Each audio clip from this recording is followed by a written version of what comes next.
Hank Dillon, Bigfoot Hunter, a Hidden Corners exclusive.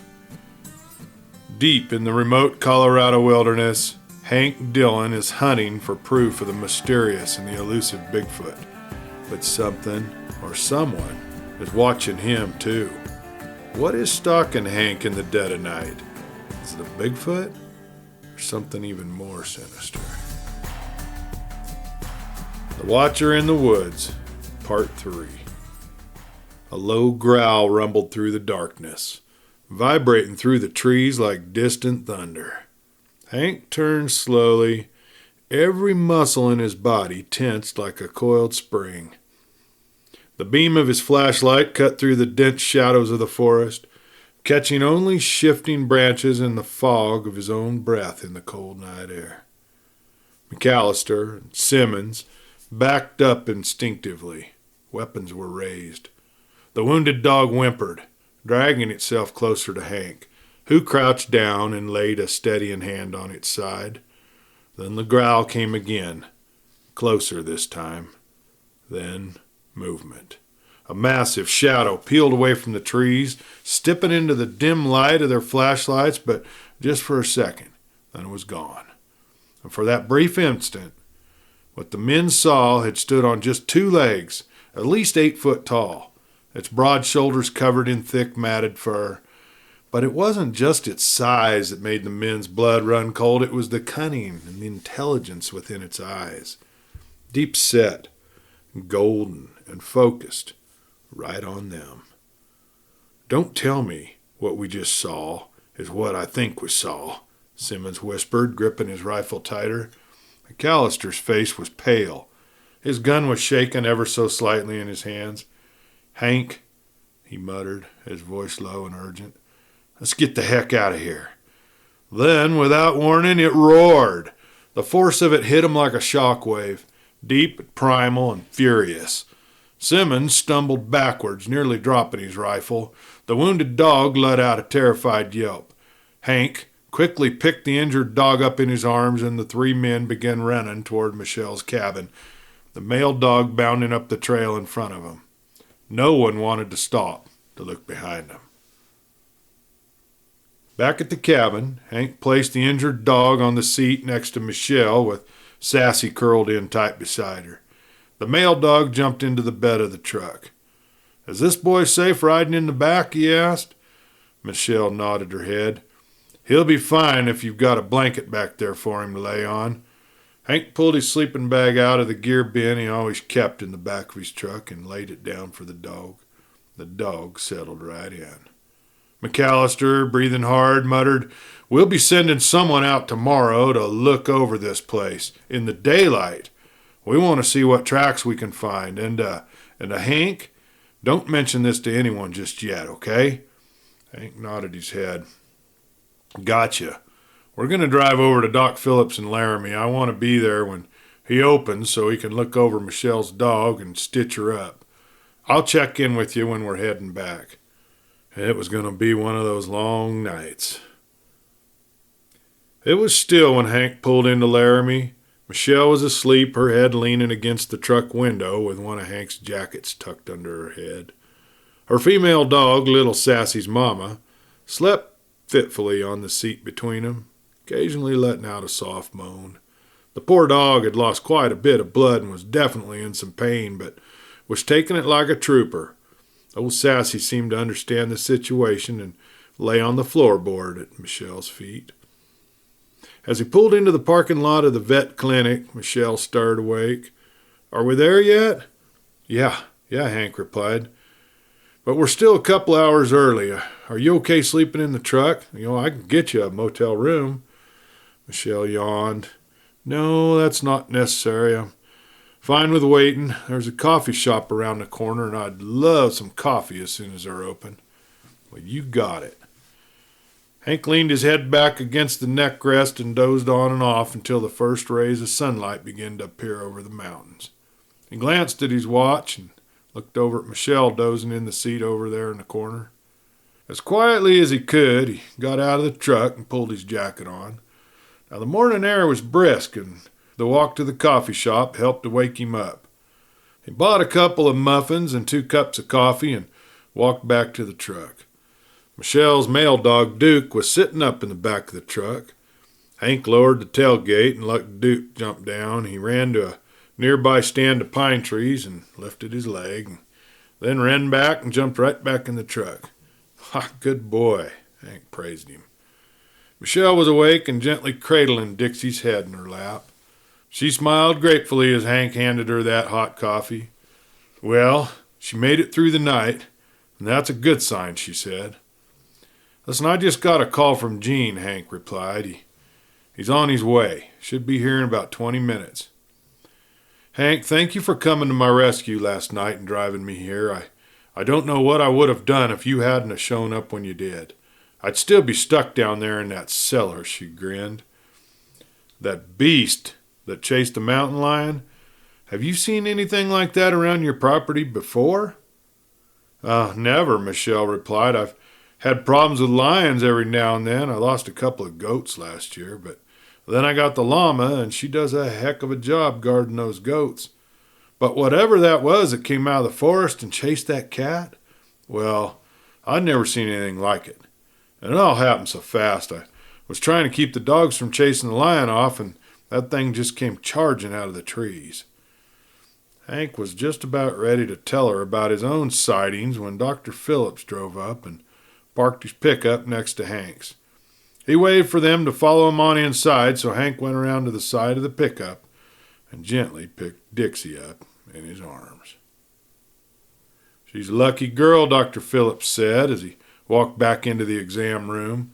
"The x-rays are clear, just surface wounds and flesh, and we'll get her stitched up. You'll have to watch her close for signs of infection. These cat wounds are full of bacteria. But there's no bite marks, just claw punctures and tears. I think she'll be good as new in a couple of weeks. Just keep her calm while the stitches are in, no running. Keep her out of the creeks, of course." Michelle reached over and took hold of Hank's hand. "Thank God," she whispered. As the doc finished wrapping the gauze bandage around Dixie's midsection to keep the stitches clean,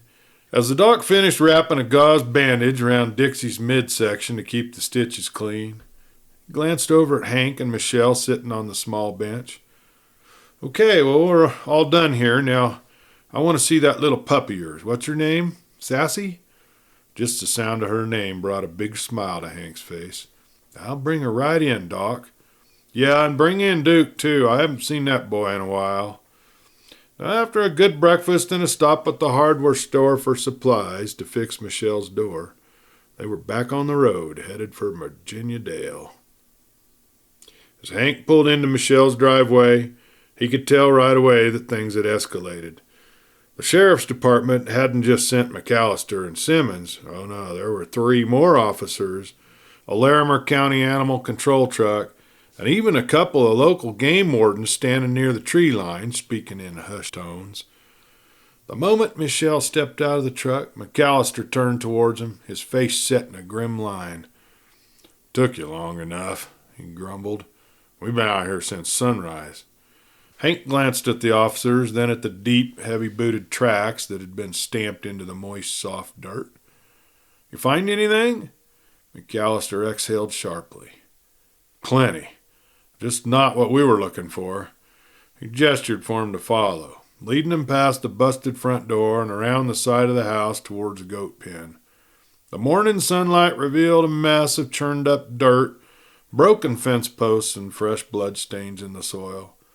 The mountain lion's kill had been dragged away, leaving only just a few tufts of hair. Simmons knelt near the fence line, pointing at something in the dirt. "Found this here about an hour ago." Hank stepped closer and felt his stomach tighten. It was footprints, enormous, but something was off. Unlike the clear, deep prints they'd seen last night, this one was smeared, dragged, as if the creature had been a-stumbling. Michelle hugged herself, her expression troubled. "So it was hurt." McAllister gave a slow nod.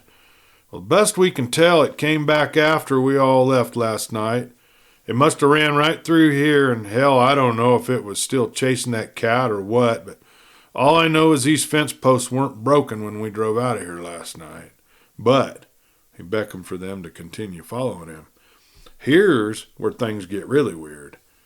He led them a few more yards toward the tree line, stopping just short of where the tracks disappeared into the forest. Now, we followed the trail for almost a mile, but the tracks just stopped like it vanished into thin air. Hank frowned. That doesn't make any damn sense. One of the game wardens, an older man with salt and pepper beard, crossed his arms.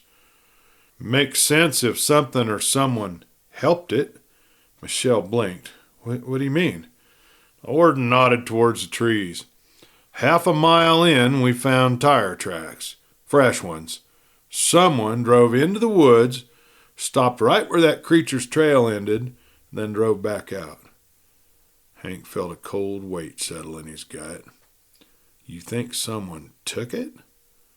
Wouldn't be the first time, the warden muttered. Hell, I've heard stories of black trucks showing up after weird sightings like this.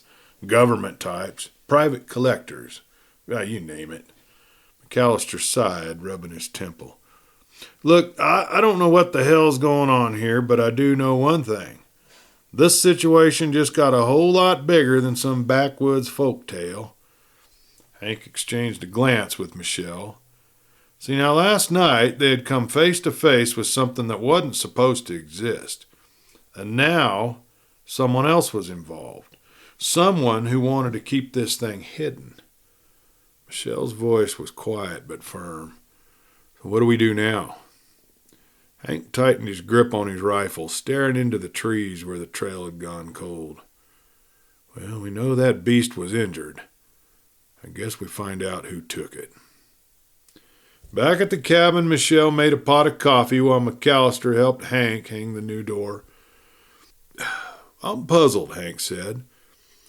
Now, assuming you're correct and someone took that injured beast, how could they possibly have known about it, and how could they have someone out here that fast? My best guess, McAllister answered, is that whoever this government agency is, they've got access to every call that goes in and out of our dispatch center. I'm telling you. And by the way, this is highly classified information here. There's been a hell of a lot of sightings recently, and when one of our officers shows up, there's absolutely nothing there to investigate. But there's also been multiple sightings of black trucks in this region, and I'm not talking about just any old black pickup trucks. These are high-dollar jet black trucks with tinted windows. License plates are all the same. Government issued, and they all have the same ID number. Makes it impossible to know how many there are. Now, we thought we were following one vehicle, but then we got someone over in Loveland that's trailing the same black vehicle, same ID number. Well, that sounds crazy. Have you pulled him over, Hank asked? No, you see, there's an unspoken rule about messing with those guys, McAllister said, lowering his voice as if someone might be listening. Every time we've gotten close, we're told to back off. Orders come down from higher up, state level, sometimes maybe even federal. And if we keep pushing, well, let's just say some of my colleagues who ask too many questions, well, they ain't in law enforcement anymore. Hank exhaled slowly, adjusting the hinge on the new door. So what you're telling me is we aren't just dealing with some random outfit hunting cryptids. We're dealing with the government and some kind of cover-up. McAllister nodded grimly at that. Or something like it. It could be a private organization with a high-level clearance. Either way, they've got resources. They've got surveillance, vehicles, people in the right places. Hell, they probably know about this creature long before it ended up here. Michelle set down 3 steaming mugs of coffee on the counter.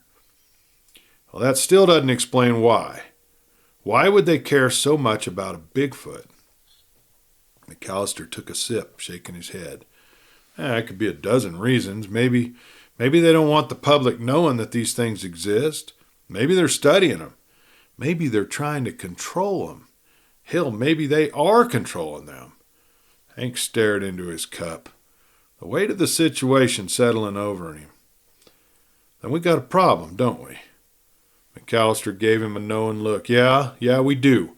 Because I don't know about you, but I don't like people telling me what I can and can't know, especially when it's happening in my own backyard. Hank grunted in agreement. He had spent his whole life tracking things through the wilderness, but this was different. This wasn't just about finding a Bigfoot anymore. This was about finding the truth. Now that the door was fixed and the broken window boarded up, Hank and McAllister turned towards the goat pen. Michelle had several T-posts and some extra livestock fencing wire behind the goat shed, so they set to work repairing the pen. Thanks for helping with all this, Hank nodded towards the broken fence. I'm grateful for the help. McAllister nodded. Well, my boys are just wrapping up and we'll be heading out soon. I don't think you'll have any more trouble here, although that cat might still be around and we don't know what kind of shape it's in. Hank nodded at that. Well, we're going to be careful. Michelle said only one of her goats is missing. Looks like her llama did a pretty good job of protecting him. McAllister turned to walk back to his car, then stopped, walked a few paces back towards Hank. Say, I got a favor to ask you. I know you've been tracking this Bigfoot or whatever the hell it is. Let me know if you see something fishy, tire tracks and whatnot. You bet I will, Hank replied. Well, Michelle was sitting on the porch step, Sassy and Dixie at her side. Duke had found a patch of sunlight and was dozing soundly. When I invited you over to dinner, I certainly wasn't expecting all of this to happen, she smiled, but you're here, and I think I better feed you. Hank smiled. Well, we're both tired from another night of no sleep. How about I take a rain check on that dinner, but Michelle, I'm worried about you staying here alone after everything that's happened. Are you sure you don't want to come up to my place for a couple of days? No, really, I'll be fine. I need to feed the goats and the chickens, and I really just want to crawl right into my bed. Hank had to smile at that. Okay then, but don't hesitate to call me if anything else happens. He gave her a big hug and put Sassy in the truck, waving as they reached the dirt lane that led to the highway.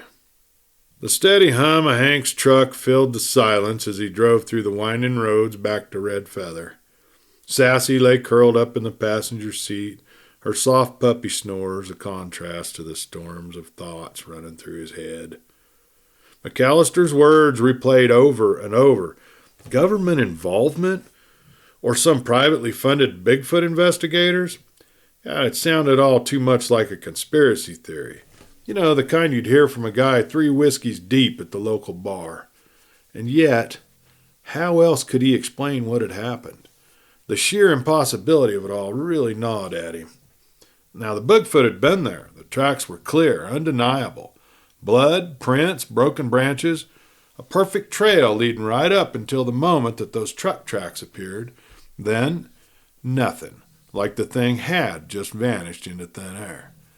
And that truck, who the hell was driving it? Hank's grip tightened on the wheel. Maybe McAllister was right. Whoever these people were, they had resources. If they'd intercepted the sheriff's dispatch, that meant they were listening, watching, waiting. He stole a glance at Sassy. The pup had no idea the kind of world she'd been born into. But if she was half as good as old Blue had been, she'd be tracking down that truth right alongside him. Something was going on out here in these mountains, and Hank wasn't about to let it go. As Hank pulled into his driveway, gravel crunching under the tires, he couldn't shake the feeling that someone, somewhere, was watching his every move. The mountains had always been his sanctuary, a place of freedom and open sky, but tonight, the dark silhouettes of the pines seemed to kind of close in around him. Sassy stirred as he killed the engine, stretching her long legs before hopping out of the truck. Hank grabbed his rifle from the rack and slung it over his shoulder. Now, he wasn't paranoid, never had been, but something about this whole situation just didn't sit right. Inside the cabin, he locked the door behind him, a habit he rarely had in the wilderness. He brewed a fresh pot of coffee, the rich aroma filling the small cabin. and Sassy curled up by the fireplace. But Hank, he sat down in the kitchen table, staring at the worn wood, deep in thought. McAllister had all but confirmed that there was something bigger at play, but who were they? The government? Some secret agency? A private group with deep pockets and a vested interest in keeping the Bigfoot a secret? His mind drifted back to those black trucks. If McAllister was right, they all carried the same government-issued plates, the same ID number. That meant that someone wanted to make it impossible to track them individually. But why? And how had they moved so quickly? They'd arrived, took what they wanted, and disappeared before sunrise. Hank took a sip of coffee. His mind raced back to the thoughts that had been nagging him for years. The same thoughts that had made him question everything he thought he knew about Bigfoot.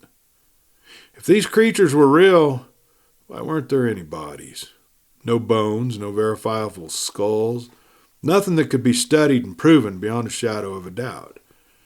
Even animals as elusive as mountain lions and grizzlies left behind remains. But Bigfoot? Nothing. Sure, there were stories, claims of bones found, of old unidentifiable remains, but they always seemed to vanish before any real expert could take a good look at them. Despite numerous claims and investigations, no verifiable Bigfoot remains or skeletal evidence has ever been found that would support and prove the existence of the creature. The scientific consensus is that Bigfoot is a combination of folklore, misidentification, and hoaxes, rather than the real living animal that it really is. In addition, there's no fossil evidence of any hominids besides humans existing in North America. Maybe folks were just seeing what they wanted to see. Or maybe, just maybe, some was making sure that the evidence never saw the light of day. Maybe the reason no one ever got real evidence was because someone out there was making sure that no one would. A sudden chill ran down Hank's spine. He thought back to last night, the massive black beast that had crashed through Michelle's property. Its overwhelming size, the power of its movements. How could something that big exist right under people's noses without ever being caught? And what if those black trucks weren't just there to cover up the sightings? What if they were collecting something? Sassy lifted her head suddenly, ears perked. Hank froze. A single light appeared through the trees. Far off, but unmistakable. Not the warm glow of a lantern, not the flicker of a campfire. Headlights. Moving slow. Right towards the cabin. Hank sat motionless, his grip tightening around his coffee mug as he watched the distant headlights creeping through the trees. His heart pounded a steady rhythm in his chest. Whoever was out there wasn't in a hurry. They were moving slow. Too slow for someone just passing through. Sassy let out a low, uneasy whine. The headlights stopped just beyond the tree line. The beams flickered between the branches. Hank stood slowly, reaching for his rifle. He didn't move to the window. Didn't flip on a light. Instead, he waited, listening. Nothing. Sassy was on her feet now, ears forward, hackles raised. She let out a soft, rumbling growl. Then, just as suddenly as they had appeared, the headlights turned off. The night swallowed the darkness whole, leaving behind nothing but silence. A twig snapped outside, and Sassy's growl deepened, her body rigid. Hank's finger hovered near his trigger. He kept his breath steady and listening. Footsteps. Slow, heavy, deliberate. They weren't coming from the driveway. They were circling around the back of the cabin, walking through brush and leaf debris. Hank moved carefully to the rear window, keeping himself low. He squinted into the dark, eyes scanning the dense tree line. The moonlight was weak, barely illuminating the outline of the tall pines and the aspens. And then he saw it, a figure, just barely visible between the trees. Not an animal, not a hunter. It was human, completely dressed in black so that it moved more like a shadow. Hank's pulse hammered in his ears. He raised his rifle just as Sassy let out a sharp bark, and the figure vanished into the trees. Hank's cell phone rang, the sudden vibration in his pocket making him jolt. His heart was already pounding from the sight of the shadowy figure in the trees, and for a split second he hesitated. Chase the man or answer the call? Sassy was still growling, her nose pointed towards the woods, her body tense. If that man was still out there, he wasn't moving now. Hank swallowed hard, snatched his phone, and answered without taking his eyes off the tree line. Yeah? Hank? Michelle's voice was sharp with panic. There was someone at my cabin, right outside my window, dressed in black, standing in the trees. He was just watching me. Hank's grip tightened on his rifle. Yeah, same damn thing just happened here. What the hell is going on? She demanded, her breath coming in fast, panicked gasps. What do they want? Hank took a steadying breath, scanning the darkness again. I don't know, but we're gonna find out. A rustling sound came from the trees. Michelle, Hank said low, his voice deadly serious. Lock your doors and don't go outside. I'll be there as soon as I can. Hank, I'm scared. Michelle, I'm on my way. He ended the call and stuffed the phone in his pocket, eyes still locked on the forest. The figure might have vanished, but Hank could feel it. He was still being watched. Well, this story just keeps getting better. Thank you for listening to this week's episode, and I hope you'll join us next week for another installment of Hank Dillon, Bigfoot Hunter, here on the Hidden Corners. And until then, have a great week, everyone.